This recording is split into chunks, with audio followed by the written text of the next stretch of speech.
Only 3 matches remain for Orange County to earn a spot in the playoffs and extend the season for their fans. They're close, but they got to do a little bit more work. It starts this week. 2 big matches that we're going to see in there. We're going to talk about that, plus much more. Oh, and come on, you Spurs. Welcome to the Podcast of Champions. This is the Orange and Black Soccer Cast.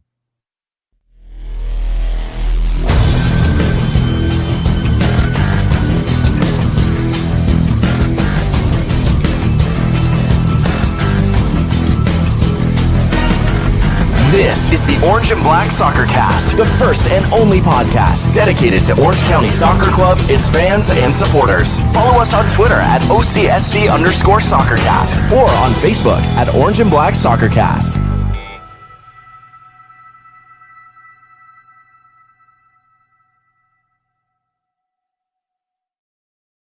How's it going, Orange County? Welcome to another episode of the Orange and Black Soccer Cast, the first and only podcast dedicated to Orange County Soccer Club, its fans, and supporters. I'm your host, Ray Samora. I'm here to take you through this journey as we discuss all things Orange County Soccer Club. Helping me out this week, first, let's bring him here. The man, the legend, Dylan, original member of this team. It was really originally me, Dylan, and the cricket, if you hear the cricket in the background. But let's ignore the cricket. Dylan, how you doing? I'm good. I'm a little disappointed that you don't consider me to be myth or myth-worthy or mythical, I suppose. But the less you talk about a certain team from North London this episode, the happier everyone's going to be. So this is just your one and only reminder about that. Who says I'm here to make people happy? I mean, y'all have learned by now that I don't care what anyone else thinks about me. Also helping me, someone that probably isn't a friend of Dylan right now after this past weekend. That's Mr. Brad in Vegas. How we doing, Brad? I'm not. I have nothing against Dylan. I have more against the ownership, the coaching staff of Everton. That has nothing to do with Dylan. But I will give you a friendly reminder that if your random thought also includes children's soccer, this is your one reminder that I don't know where I'm going with it. Just you're predictable. But who knew that this was going to be a Premier League conversation to start the podcast?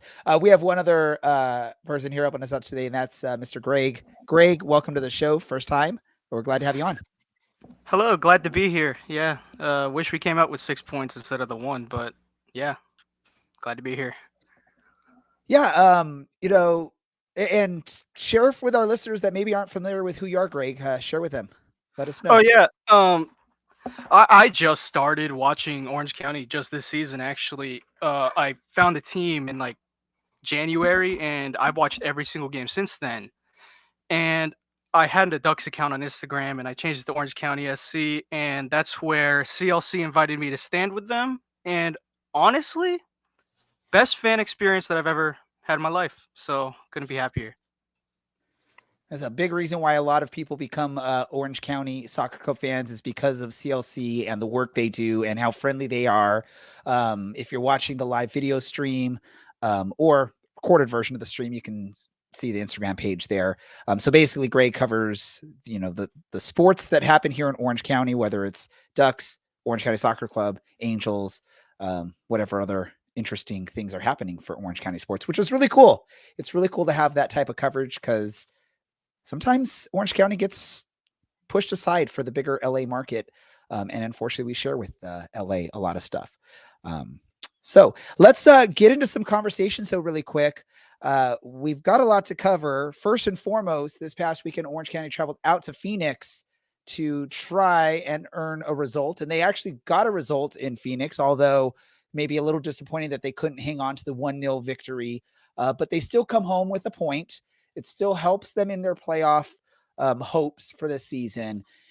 But unfortunately, due to other results, there was no clinching of a playoff spot. I know on chats, I'm going to go to you first, Brad, because I just recall what you were talking about behind the scenes before we went on the air. Is some of the chats you were a little disappointed with Orange County's performance in this match?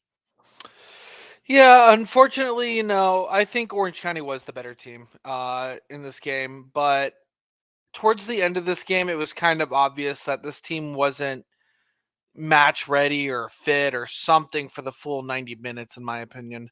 It just looked like the team was struggling the last I'd call it what 20-ish minutes to keep the pressure away. And credit to Phoenix, they definitely fought for the goal. They earned the goal. The goal came off an absolute banger of a shot from out in like 4-point land zone.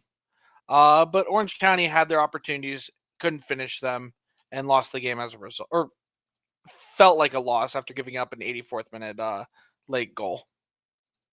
I say it wasn't a loss. They still come home with a point, which I think anytime you look at the schedule, if you can come home from Phoenix with at least a point, that is sort of a victory or a moral victory on that. Now, being that we're in this tight playoff race, maybe it's a little more disappointing.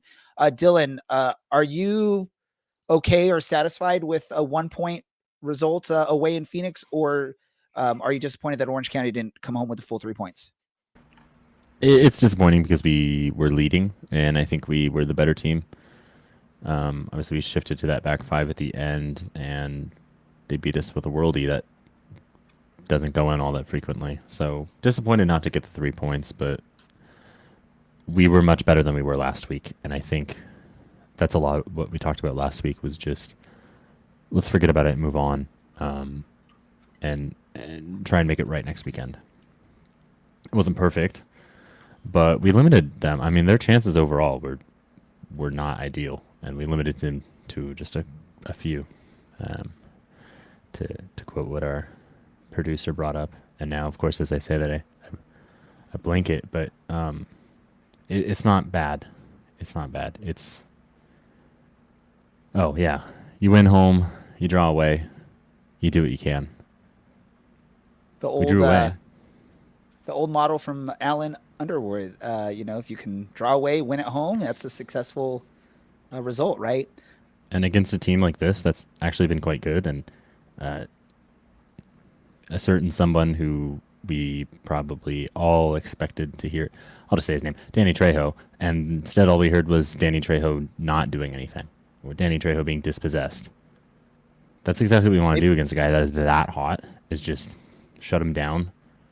It would have been great if Carlos Harvey was on the field, because that's a walk-in red card right there. But ultimately, limited the chances and forced them into, and as we watch right now, mostly chances from tight angles, and mostly for some reason Darnell King taking most of those chances. So, make the fullbacks shoot, not the strikers.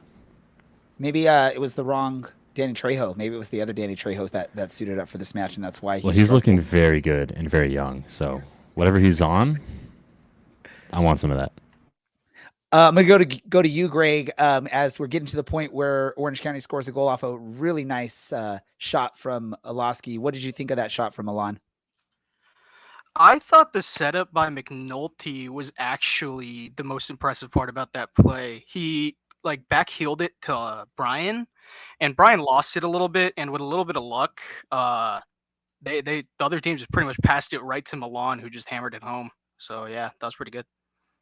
Yeah, I would assume, right? If your coach is probably telling you whatever you do defense when you're trying to clear the ball, just don't put it anywhere near Milan Alosky, because he's the one guy that if it gets near his foot, he's actually proven that he can get a quick shot off on target, even if it's a ricochet from the defense or something like that. Let me ask you, Greg, also, how excited was it to hear that Colin Shuttler was back in between the sticks? Oh my God! Or instead of the other goalkeeper options. Colin's great. Shuttler back there, it's just like you got Powers and Nakeem. It's like you got a power triangle of just great defense, and you just know that they're going to be composed night in, night out. It's really nice to have that. Yeah, and Brad, I'll go to you. We have a really good defense. We know that, but it just seems that the defense plays at a different level when they have Shuttler back there and they know they have, their number one keeper between the sticks. Why do you think that is? I know we saw when Santana made his debut, the defense played out of this world and fought really hard to make sure he wasn't put into any bad situations. But for whatever reason, when Shuttler's in there, it's different looking defense than we have, the other goalkeepers. What is it? Lopez or whatever his name is. Yeah, I think it's I'm forgetting the name now. I'm trying to forget the name at this point. I think it's just familiarity. When you have someone like Shuttler, when you have someone like Santana who knows the system, who's been with the team all year and is familiar with the players and where their strengths are, you're gonna have success. When you have someone come in and get minutes immediately, that's where you kind of saw the disconnect. And mind you, I don't think playing Lopez during the game against San Antonio was the smart play. Allowing 4 goals, and that was definitely uh, off compared to how the team's been playing. And we also saw an amazing opportunity, the header that went wide that you see on the screen now. This team got lucky to only allow one and have it be a worldie. There should have been multiple opportunities where goals were allowed this game.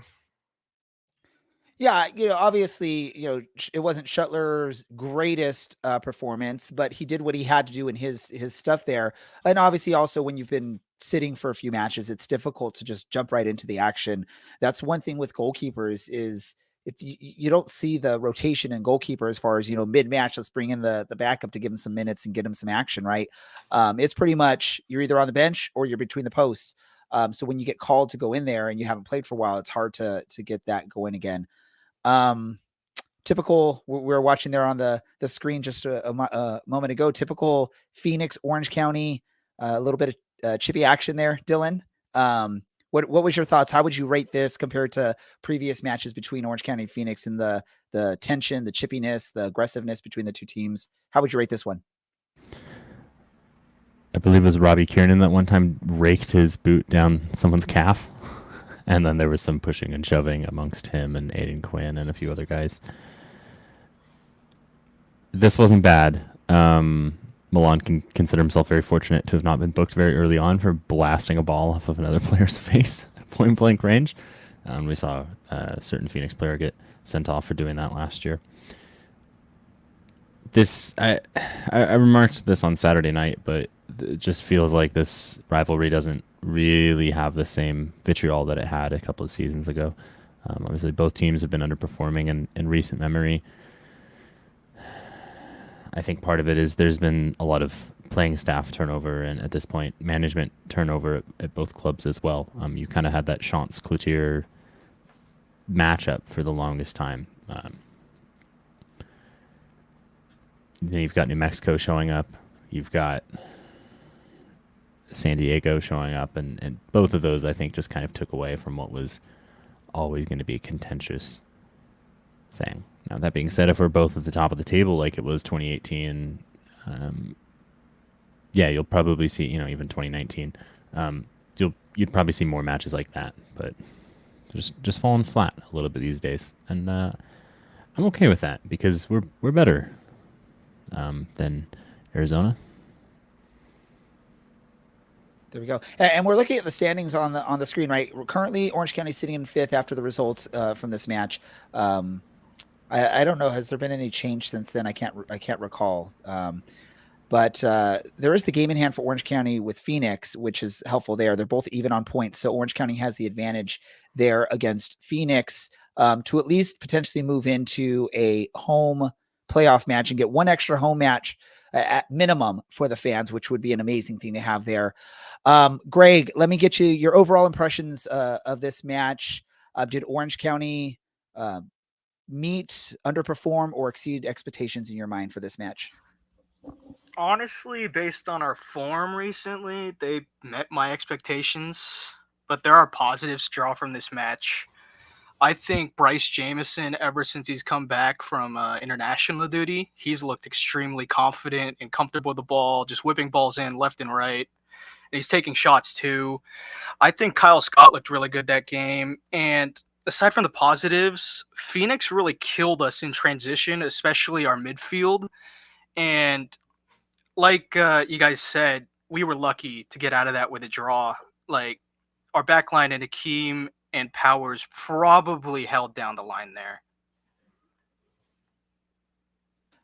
Let's just say this, right? I mean, we've talked about this past. That's the beautiful thing with soccer is it's a very, very finite game where just one thing goes one way or the other, it changes the result. And we talked about luck. Luck's a big part of this sport. You see it all across the world when it comes to soccer. I know my coworkers are thinking, hey, there's going to be a mention of other teams, but I'm not going to do that. I'm going to talk about this. Orange County did what they needed to do. They got the luck in the ways they needed to get the win. They got Phoenix putting some really ugly shots towards goal, and for a couple of opportunities that either just missed the target or the one that went into the back of the net for Phoenix. I mean, Orange County did what you do. You're going to perform. You're going to do what you can do. You might not perform your best. No team, you look at any sport, no team's going to be the greatest team on the pitch every single match. But as long as you play to the best of your ability on that match and you get some breaks, you hopefully come away with a result. And again, we've talked about in the past, a result on the road, even this late in the season where any point really matters. It's better to come home with that 1 point than to come home with 0 points at this point of the season. We see, again, Orange County sitting at 48 points. The playoff line right now is at 42 points. So not quite clinched. 3 matches in hand for a lot of those teams, including Oakland, El Paso, Orange County, San Diego. But third is still an opportunity for Orange County, but they have to perform really well. And for them, it's 2 matches this week that they have to really, really work, come away with big results. Brad, I'm going to ask you this. What do they need from these next 2 matches? And we'll talk about them individually, but how many points do they need in these next 2 matches that you need to see from them for a successful week? Can I take all 3 matches as a point line, or you just wanted to stick with this week? You could do all 3 if you want to. I was just thinking about this particular week. Yeah. Well, but if we want to go for the last 3 matches, we could do that.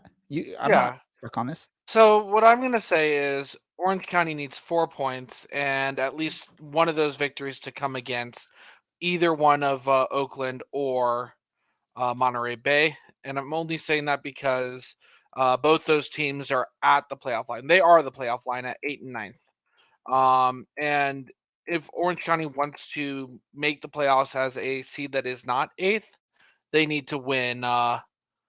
They need to win one of those matches, if not both. That makes sense. And this week it's 2 home matches. So that's a thing to take into consider, right? It's home against Oakland on Wednesday, home against San Antonio on Saturday for the final home match of the season, and then one last match on the road in Monterey Bay. All these teams are playoff teams. San Antonio is probably, when you're thinking about what they're coming into the match, they have something to play for. They're playing for first place. All 3 teams Sacramento. do. What's up? All 3 teams do have. Well, no. I was trying to think though, because I was thinking maybe San Antonio doesn't have as much motivation to play well. Maybe they're content with second place. They've already clinched the playoffs. You're looking at though Oakland and Monterey Bay. Those 2 are basically battling each other for that final playoff spot. I'm more worried about those 2 teams at this point than I am San Antonio. Is that a wrong way to look at it, Dylan?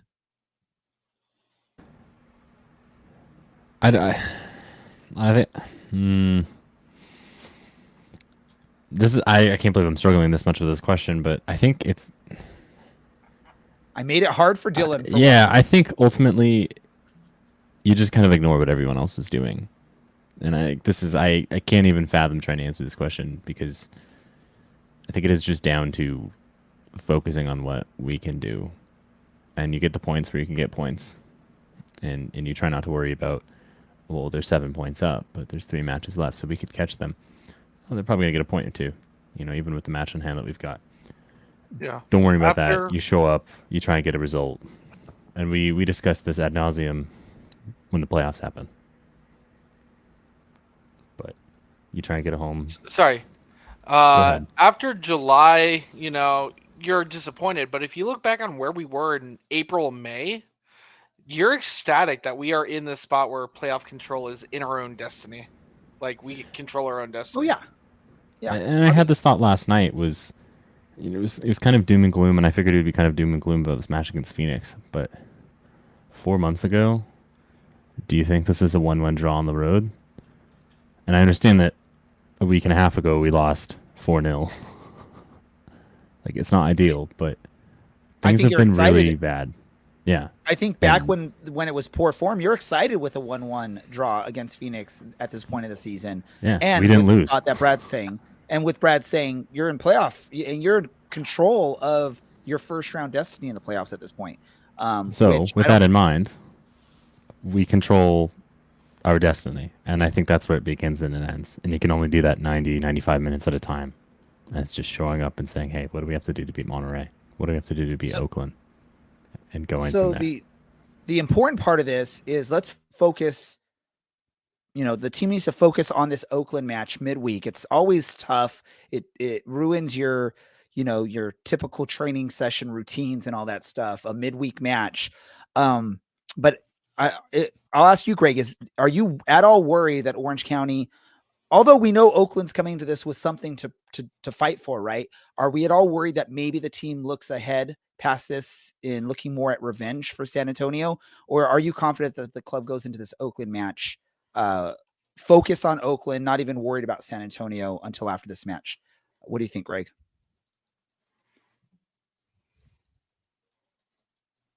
He's pulled a I was Brad. muted. Oops. My bad. I think the players themselves focus on a game-to-game basis. They just want to win the next game, take a step-by-step process throughout the season. Looking ahead towards San Antonio wouldn't really do us much good. I feel like just focusing on Oakland would probably be what our players are doing right now. So. Well, and let me ask you, Greg, which of these two opponents? I mean, San Antonio obviously is higher up on the table. They've proven themselves to be the better team all season long. Oakland is battling for that final, 7th or 8th playoff spot. Which one worries you more this week? Is it Oakland that's going to be the scarier opponent, or San Antonio in your mind?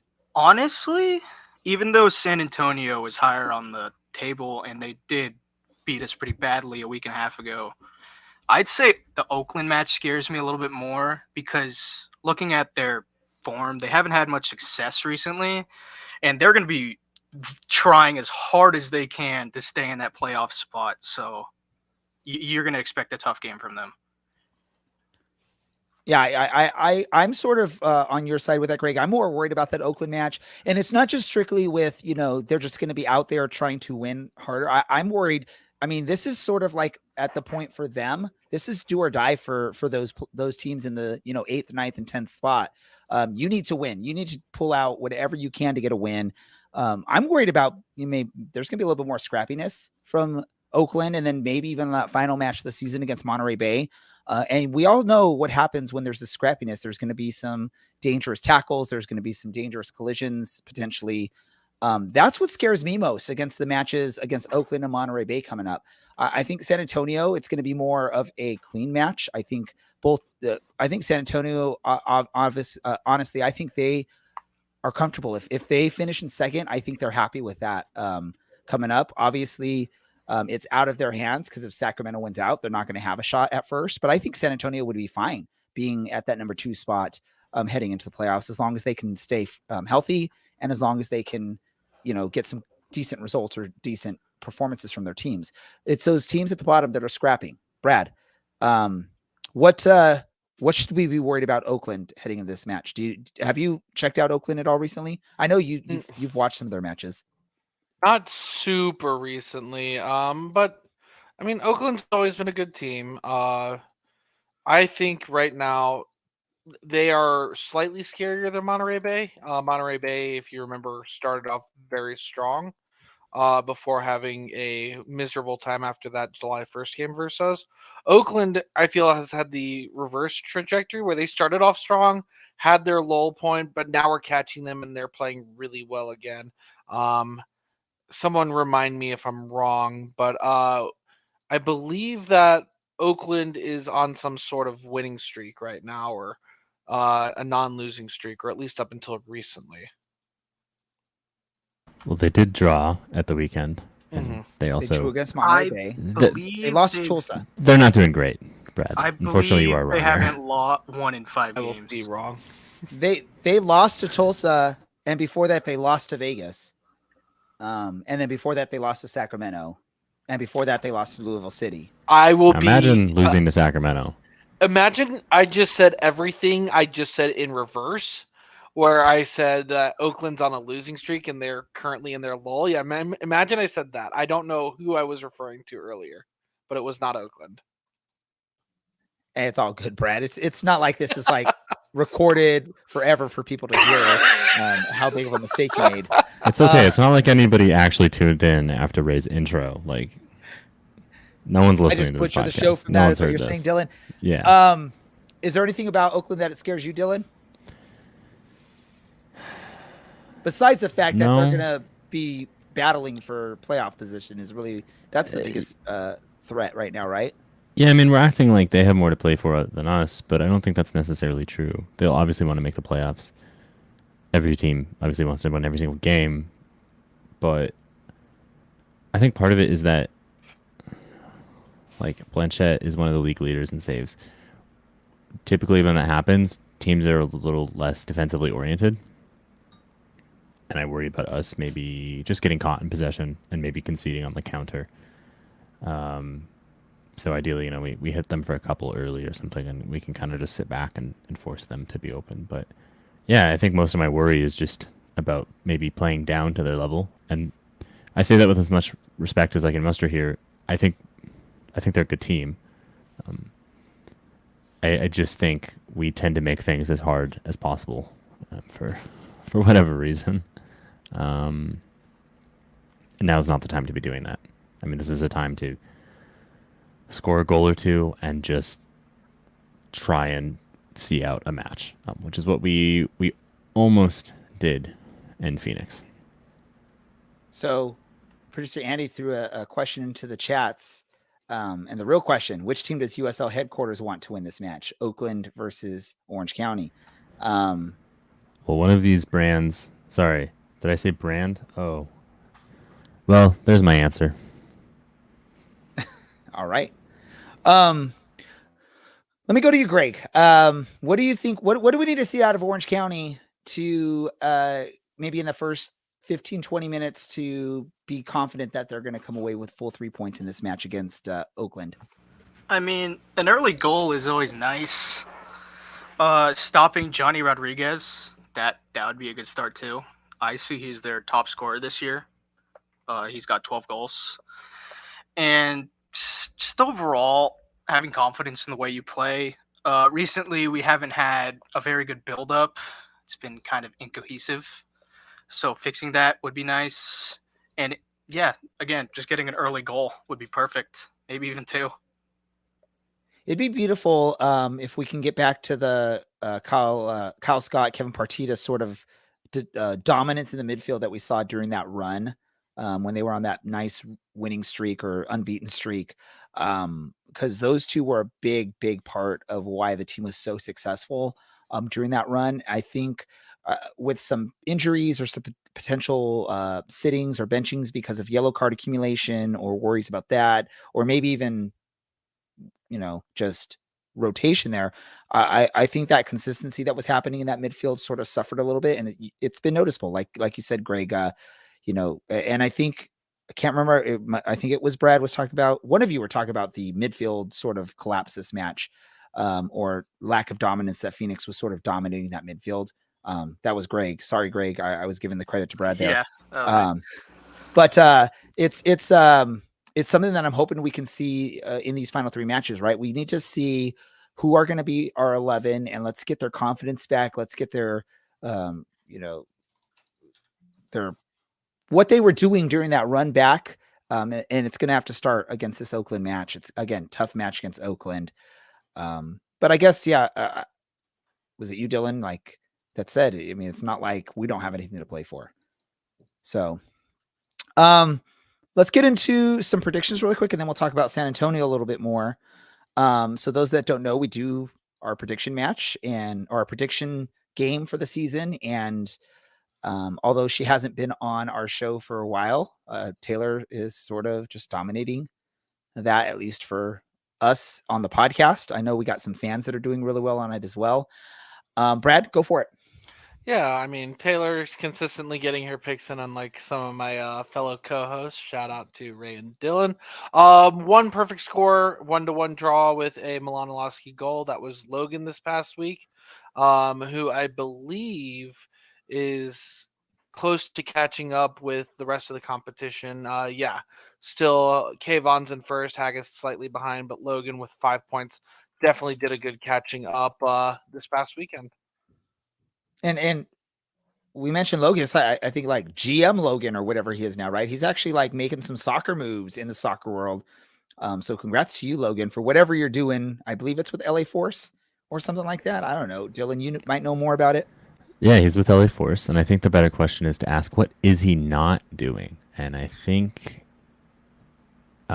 he's doing just about everything besides playing. So, I mean, hey, we all know Logan is just someone that is ruthless in getting insider information throughout the USL Championship. I think there's a lot of people that saw this potential in him, that this might be something that he can do. And again, congratulations, Logan. I know you were excited that you're getting this opportunity. Hopefully, it works well for you, and it leads to bigger and better things. And maybe that's why he tends to do good on this game prediction thing, because I think annually he's one of the better performers on this. So he actually seems to know a little bit more than we do. Yeah, let's talk about predictions for this match. So for those that haven't followed us or don't know, we do predictions. There's a random weird scoring system that Brad created for this to I feel like it's pick not out how that things work. arbitrary or weird. No, If anything, and I'll give credit. There's one thing that people don't like about it, and that's the fact that you have to choose the first goal scorer. So the fun thing is I'm on the form right now, and it's giving me the option to predict the Phoenix Rising match. So I think I'm going to go change my score for that one so I can get some better points on that. Brad's going to go lock it up now, I bet you. So let's talk about this. Let's get predictions for the Oakland Roots match on Wednesday. Again, score line, and if Orange County scores, who the first goal scorer is. I'll go to you first, Dylan. 1-0, Milanolowski. What about you, Brad? 2-2 Milanolowski.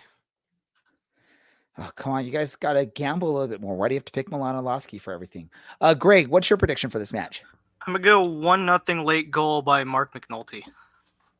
All right. I'm going to go, and I don't think I mentioned this on the show yet, but before we went live, I sort of figured out why the team has been struggling, and it's because I haven't been drinking a particular drink since prior to the Vegas match while we're on this show, which was my Plantation 20-year rum. I'm trying to hold it up to make sure y'all can see it. So I'm going to go a 2-0 score line in honor of the Plantation 20-year rum, Orange County. And I'm going to agree with Greg. Mark McNulty gets that first goal. And when Orange County wins this match, you can thank me for going back and drinking that. But hopefully I have enough to last until the end of the season. I'm getting low on this stuff, so I got to make sure, or I might have to go spend some money and get more.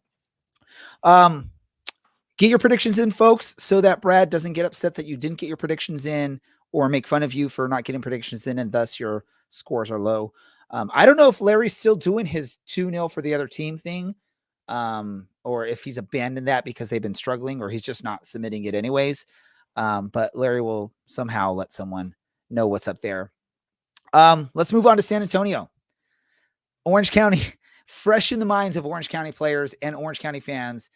Orange County went to San Antonio, and looks like they should have never even gone. They should have just said, hey, we can see this game. We're not going to play it. We'll give up we'll forfeit. We'll give them the win. I think in that case, the goal differential would have been less than what it actually ended up being, because I think a forfeit's like a 3-0 result. So maybe Orange County should have done that for the goal differential, but obviously we don't want that to happen because it doesn't look good when a team does that. I'm going to assume there's going to be some extra motivation from the players. Even though that is probably the least important match in terms for both teams heading into the final match of the season, I think Orange County is going to take this one a little bit to heart, and they're going to try and prove that was a hiccup and not a true result of what we can expect if these teams meet in the playoffs. What are your thoughts on that, Brad? Is Orange County going to come out fighting and playing better in this match at home? I mean, with so much on the line, I mean, we're talking a home game still is possible. Um, you would hope that Orange County definitely starts off early and scores a first half goal. Um, with that said, we have had some struggles in the past couple games versus Oakland. Oakland, like Dylan said earlier, Paul Blanchette is a very good goalkeeper. And even though they're not in form, contrary to what I said earlier, we've definitely played down to their level on multiple occasions, and I could very well see it happening again. Does Brad know that we moved on to San Antonio? He's having an off night like we had in San Antonio. Yeah, Okay. I didn't realize. I don't know what It's happened okay, there. Brad. It's okay. Anyways, It's okay. San Antonio. Um, It is one of those nights. I mean, if it's yeah. not obvious to the listeners already, like I don't know what's going on. It's one of But those nights. No. Greg's so, like, I'm never coming on the show again. No, anyways, no. let me give some expert analysis on San Antonio. We definitely need to play better than the 4-0 loss that we had last time. I didn't actually watch that game. I was at a concert. However, with that said, it's San Antonio. Ray, you did say earlier that they'd be satisfied with second place. They're not satisfied with second place in the West, and let's be honest, I think they're disappointed that they had the driver's seat for quite a while sitting in first place, and they let Sacramento get back into it. Both teams really lost a lot of points due to their own misgivings there. So let me just sort of clarify. I'm not saying that going into this season or going into the final like couple months season that this is what their hope was. I'm just looking at it at this point of they pretty much are guaranteed one of the top two spots in the West. I don't think there's going to be that much of a change. The top two teams are going to be there unless some miracle and some collapse happens. I'm looking at it as San Antonio probably just doesn't want to put in that much effort to try and get the one seed, being that A, Sacramento has a game in hand, and B, you're trying to avoid any kind of major injuries heading into the playoffs. I'm not saying they're going to, just suit up all their 18-year-olds for the final matches. I'm just thinking they're not going to be out there as chippy, as fighting as hard, going through tackles and all that stuff as they would be if there was a better chance that they can't get there. I'm not saying that it's not possible. San Diego mathematically has a possibility of catching up to San Antonio. They have a game in hand on San Antonio as well. So San Antonio still needs results. They just don't need the results that they would need if they were in a tighter race for that second and third spot. That's all I was saying. I'm not saying that this was their beginning of the year goal to get second place in the West. Dylan, your thoughts on this match? well, we're not going to lose 4-0, and so when you perform as badly as we did, anything's an improvement. This is a chance to show what we're about and make some comment about what we could hopefully do a few weeks down the line in the playoffs. What about you, Greg? What are your thoughts against I San feel Antonio? like San Antonio won't be as tough as last time, especially because last game I feel like we didn't lose by as much as the scoreline said we did. 3 of those goals came in a 10-minute span, which was just kind of chaos. So this next game against San Antonio, like you said, they may be less motivated than us, but again, every team goes into every game wanting to win every game. So every game is going to be a battle, and just going to want to come out on top, Well, and at least the difference between this match and the 4-0 loss is we'll hopefully more than likely have Colin Shuttler between the sticks, which I think will make a big difference for Orange County. Really going into what we've seen, if Shuttler's not healthy and not able to make a run through the rest of the season, the playoffs, it's going to be really difficult for Orange County to succeed and make a push through the playoffs and hopefully to one of the later playoff matches, hopefully the championship match. So hopefully we see Shuttler in this match at home against San Antonio. And I think that would create a different result because it was a poor night in goal against San Antonio, and I think Shuttler will put up a better fight. So, yeah, Any other thoughts on this? Who is there any like one that worries or anything that worries you about San Antonio? I know I'm talking it like they're going to be, a little bit easier than the other matches, but I know they'll still be tough. Dylan, what do we see from Orange County in the first 15, 20 minutes that let us know this is going to be a good match for Orange County? And don't just say scoring goals and not giving up goals. So we know that's. I'm just not going to name names, but making saves is probably a great one. But I think ultimately the second half was the issue. Well, the goalkeeping was the issue in that match, but the second half was the issue. Look, it's the business end of the season, and unfortunately we've been playing must-win matches for months on end just because we played so poorly for the better part of 15 months. And I know last season doesn't count for this season, but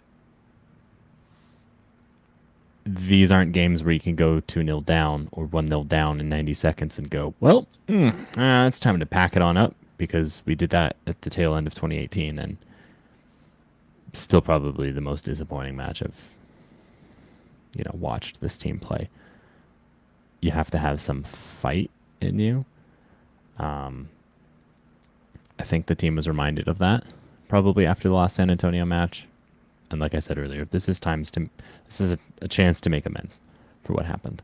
And this is a chance to just maybe give the other teams something to worry about, saying, hey, we went on the road, we put a literal child in goal, and we still beat Sacramento 2-0.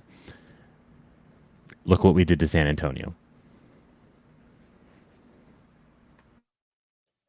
There we go. Brad, any last thoughts on this match against San Antonio before we get to our predictions? Yeah. I mean, San Antonio is a good team. They're still fighting for a lot. I doubt they want to go out on a loss. One of the last two games. This is the game that I was alluding to, that if we lose, I don't think anyone here is going to be truly upset. But to answer what you asked Dylan earlier, what shows a successful first half of the game, or just what are we looking for in the early point? I think it's got to be dominate the midfield again. You have to have Partiti, you have to have Kyle Scott, both eliminating opportunities for San Antonio to push the ball forward. And if those guys are having a good game and they're playing up to where we're supposed to be, then that's a successful first half for Orange County. 0-0, go to the locker room, make your adjustments, maybe eke out a goal in the second half, and everything's going to be just fine and swell and dandy. How about you, Greg? Any last thoughts on the San Antonio match before we do score predictions for the game? Yeah, like Brad said, controlling the midfield will allow you to control possession, and if you control possession, that's less opportunities for the other team to score. So it's just pretty basic, yeah. But other than that, I think you guys hit on the head. Yeah, really, we need the confident midfield from Kyle Scott and Kevin Partita in this match against San Antonio. I think they're a big part as to why the defense has been successful this year, because they're helping eliminate, and they're helping eliminate pressure when the other team is putting pressure on the defense. We've seen it quite a bit where Kevin Partita and Kyle Scott drop back almost even on the line with the defense to help out in getting the ball out of there. And we've seen those confident passes that the defenders make to Kevin Partita and Kyle Scott, where maybe in years past we would have been like screaming at the TV for some of these passes that we're seeing, but there's some confidence there. We need to see that back from the midfield, from the defenders, and that connection between those two parts of the field, because that's what's leading to those really good opportunities on goal for Orange County. Let's get into some match predictions. And I'll go to you first, Dylan. Let's get a prediction on this match. 2-2. Milan-Lasky, of course. What about you, Brad? For everything that we said about this game, hopefully not going as bad as last time, I'm going to manifest something. I'm going to say 0-5, the Ray prediction. You did 0-5? The Ray prediction, but I have a feeling I just jinxed it because, when you say it, it's like manifest and somehow a win happens. When I say it, it's going to be like 0-8 is the final score. Yeah, but when's the actual last time that worked? Well, Larry, Really? I quite a probably bit have the this season. stats somewhere in there, and Larry did have his streak of 0-2s, and we did win like 9 in a row. So What about you, Greg? You have a prediction for this match and who the first goal scorer is if Orange County? 2-1 Orange County, and Cal Scott gets the first goal. All right, I'm going to go 2-0 Orange County. Got to stay with my prediction like I did with Oakland. 2-0 for Orange County in this match. Let's go with a Thomas Amon goal as the first goal for Orange County. So I know we are hoping to get a guest on the show. I know producer Andy's trying to see if we can get any contact on this guest. We will just wing it from here, and if he shows up, we will bring him on to the stream. So what we'll do is we will get into some random. Dylan, no. I was gonna say let's get into some random soccer talk. Who wants to go first? And I'm going to tell you right now, if none of you have anything to say, then I'll just jump on and I can talk for this whole part of this whole segment.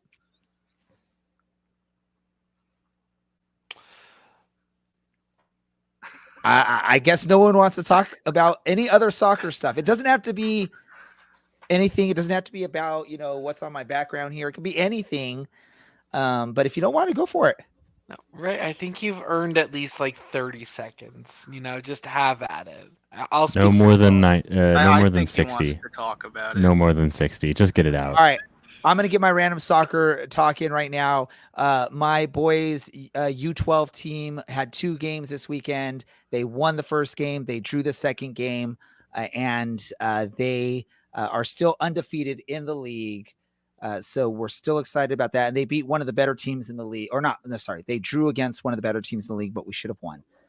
So still undefeated. We still are fighting hard, and we are the one that's not the one team in the league that's not a true club team. We're still a rec team.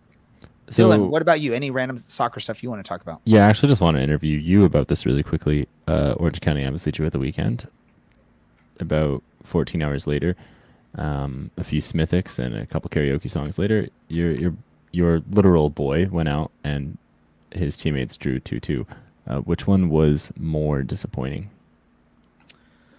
The more disappointing one was my son's game than that Sunday, only because I truly believe they should have won the match. We were up 2-1, and only for some poor positioning on our defense and a good counter attack by one of the quicker players on their team, they were able to get a nice quick counter attack and get a goal on us. It was a well fought battle. It was against one of the Liverpool teams, so I was hoping I can get 2 wins against Liverpool over the weekend. We have 2 Liverpool teams in our boys league, and plus Tottenham beat Liverpool. But I was hoping to go 2-0 against Liverpool this weekend, but unfortunately it was a win and a draw on that. But no, the boys fought hard. It's a good group of boys. And let me just say, the Liverpool team we played, there was a lot of shoviness going on, including 2-hand shove in the back on one of my players in the penalty box, and no call made by the ref. There it is, the trifecta of talking about a children's team, talking about Spurs, and complaining about referees. That is the Race Mora we all know and love, everyone. Dylan is the one that led to this. I was doing my 30 seconds of soccer talk that you guys allotted me, and then Dylan wanted to ask a follow-up question. I'm regret past it now. asking. I've got nothing. Brad, would you like to talk about the seemingly imminent demise of the People's Club and its purchase by yet another 777 wealth capital firm? If everyone's going to be owned by a wealth capital, it's fun. Leave it up to Everton to choose the worst of the worst to get sold to. 777 has had 1 moderate success of a club and like 7 moderately disappointing failures, 2 complete and total failures under their portfolio. And yet, to be fair and honest, it can't get much worse than what's going on currently with Mashiri. So to be fair, sometimes choosing the lesser demon that you don't know kind of sounds more appealing than what doesn't work. So as an Everton supporter, seeing a loss against Luton Town hurts, especially at home, where shouldn't have happened, and If Luton Town never wins another game this season, they've already outperformed a lot of people's expectations. However, the victory against Aston Villa last week in the Energy Drink Cup definitely waters down a little bit of the sad, disappointing feelings there. Let me. I want to get a question. I want to get Greg's opinion on this. As sort of someone I haven't really heard opinions on some of this stuff before. This is soccer related. It's not anything that I've been talking about so far. But over this past weekend, we saw at Sacramento Republic, 13-year-old. Is it Davian Kimbrough made his professional debut for Sacramento. This is something I was maybe I wanted to talk to our guest about just to get his thoughts on it. But he's not here. So I'll ask you, what are your thoughts on a 13-year-old making a professional debut in soccer, albeit second tier soccer in the US? It's still full professional. What are your thoughts? When is too young to be a professional athlete, Greg? I mean, at 13, I was playing with Legos. So like, that's your comparable there. So like, it's very surprising to see this kid doing that. And I was just stunned to see Yamal in Barcelona, and now you see a 13-year-old kid playing in a professional division. It's just crazy to me. Absolutely crazy.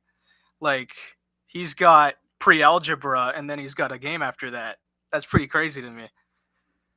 I agree with you 100%. My son is 11, and I can't picture 2 years from now him being a professional soccer player. Dylan, your thoughts? What is too young to be a professional soccer player? Or are you of the mindset of if he's good enough, he should be there? I'm just curious in what people's thoughts are on this.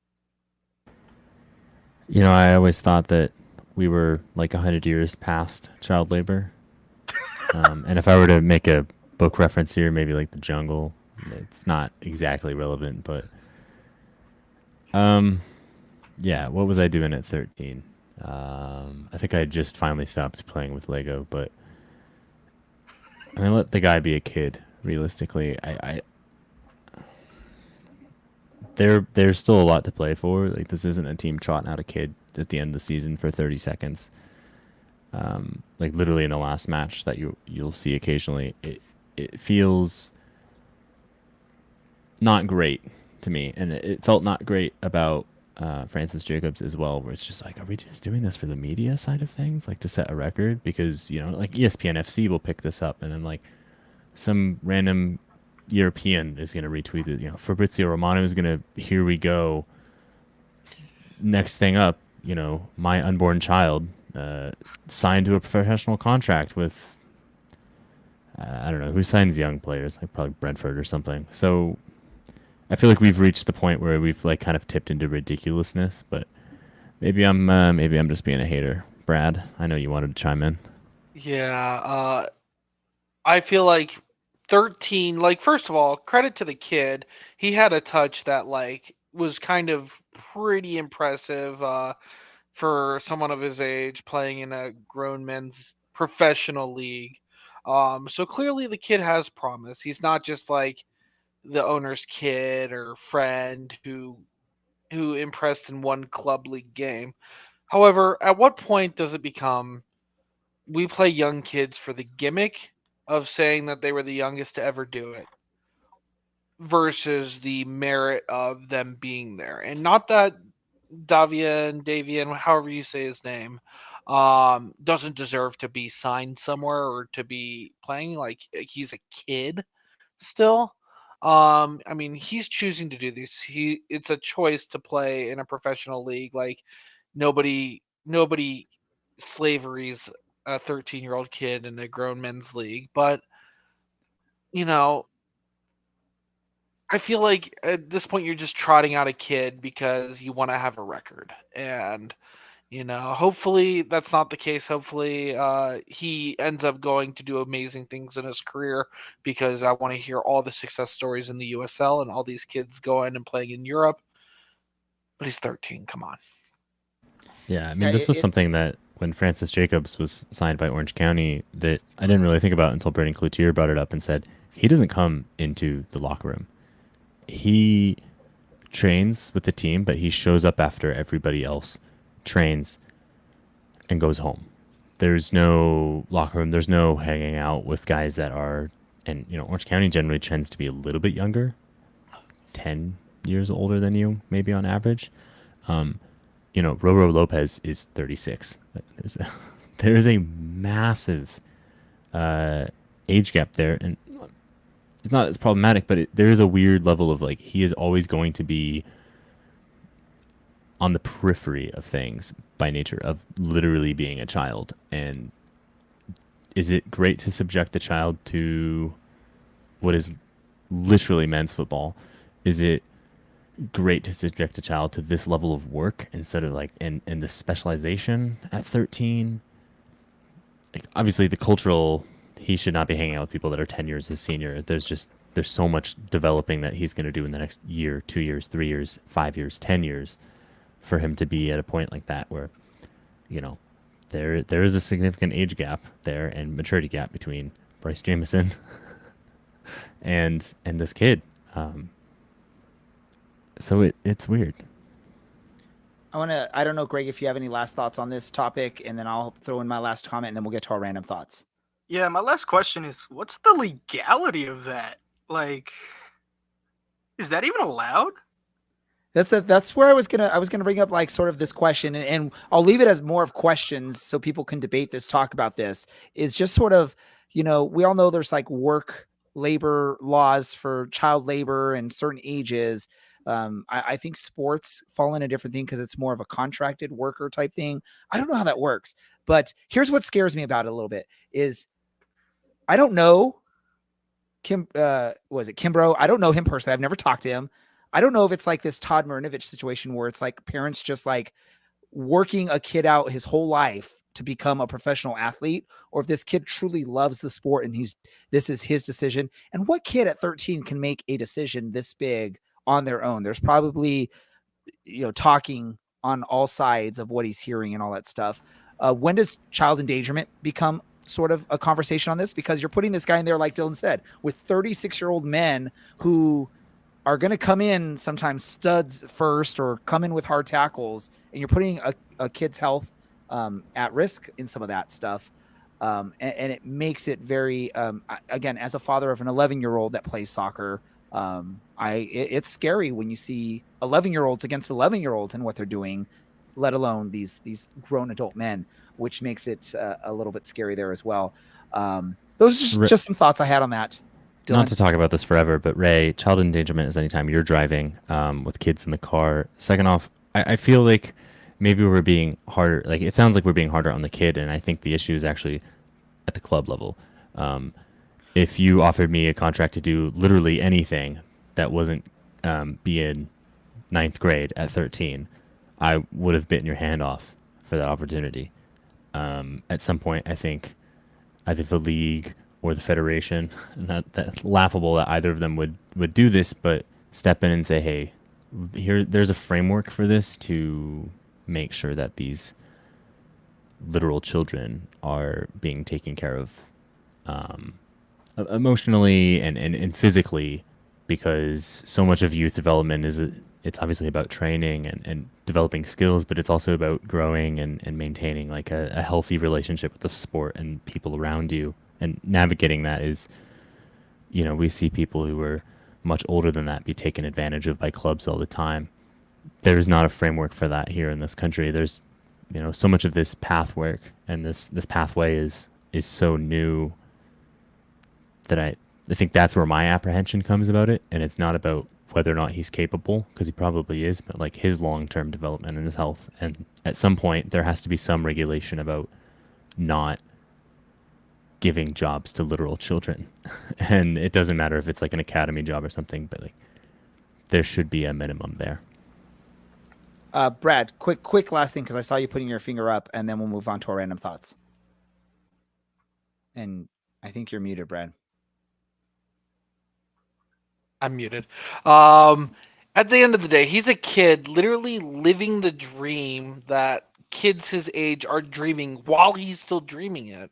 I mean, soccer is not something that he's taking a job because his family needs him to work at McDonald's or Burger King. He's playing a sport, and I feel like putting as much stress on this as we've put on is honestly a disservice, because if you gave me the chance to play soccer at any level at his age still, I'd be happy to be playing soccer. It's a sport. I'm a kid. I'm having fun doing it. He just gets to play it at a higher level. And, I think we got to put it on the club, not on the kid of where he's at.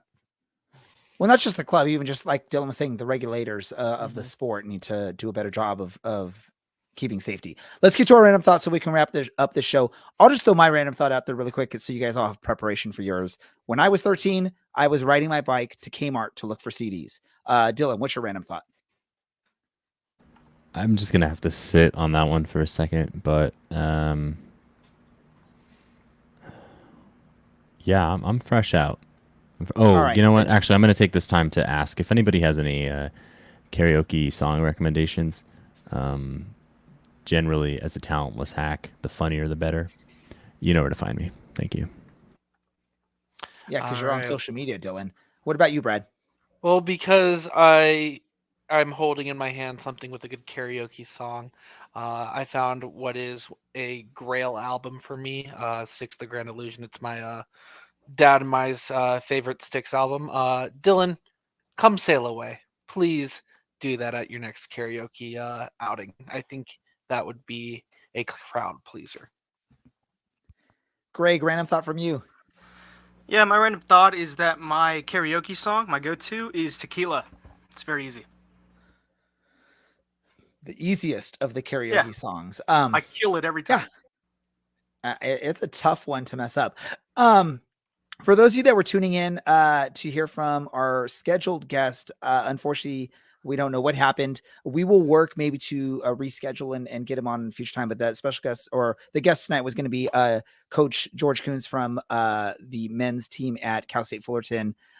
So we'll work and see if we can schedule another episode for him to join on, because we want to shine the spotlight on some other local soccer, including the universities in the area when possible. I want to thank Greg for jumping on. Greg, I know you do the Instagram stuff. Is there anything else you do, or what's the Instagram information if people want to follow you and hear more about your thoughts on Angels, Ducks, Orange County, SC, and all that other stuff? Yeah, I just do the Instagram. That's it. OC Sports Coverage on Instagram. I try to post as much as possible, but yeah, it's just something I do for fun. Everyone, give Greg a follow if you can. Yeah, I know. Give Greg a follow if you can and hear what he has to say. I'm sure Larry will be interested in hearing your thoughts on Angels baseball, because he's been a big unsupporter of Artie Moreno over this past season. I want to thank you for joining us this episode, Greg. You're always welcome back to join us in the future. As always, Dylan, Brad, producer Andy, and all the listeners that contributed in the chats and listen to us in the future or on podcast form. Thank you for listening. This is the Orange and Black Soccer Cast. We are out.